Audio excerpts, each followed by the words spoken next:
Hi there, I'm Claire Robinson. I have been rocking and rolling with pate in my kitchen today. Everybody loves beef Wellington. It is really hard to make. I've made it many times. It's a lot of work.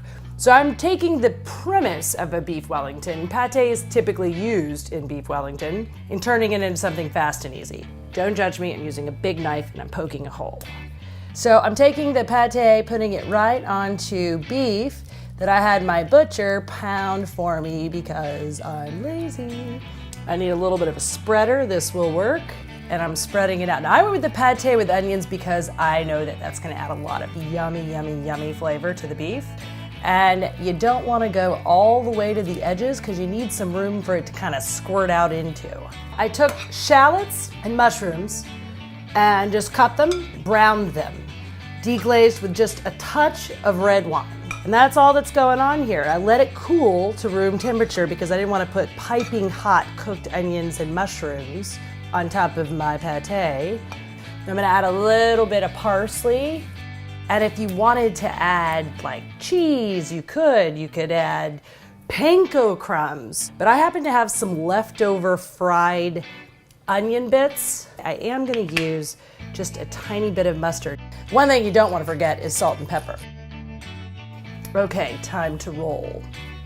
And by the way, I'm gonna go ahead and warn you, stuff is going to squish out. It happens every time. Get one little bit going and then you just kind of pretend it's like a little sushi roll. You just start rolling.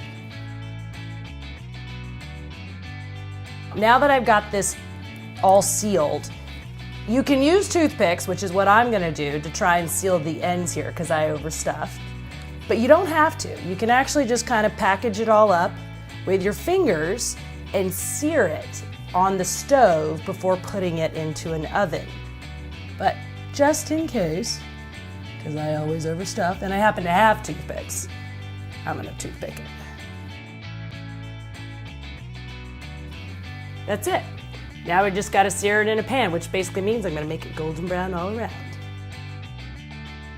I pulled my beef out of the oven. You just want to leave it in there about 5 to 7 minutes. It depends on how well you like your beef cooked, but it's seared beautifully on the outside, and that's why you want to take the step of searing it. Now, the little bit of leftover stuffing that I had, I just put that on top of the stove in the same pan and added a little bit of panko. You do want to use a sharp knife for this. Probably should sharpen my knives.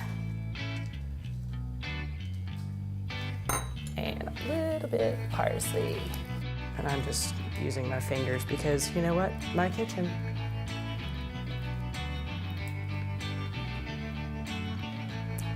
Holy moly. That might be one of the best things I've ever made.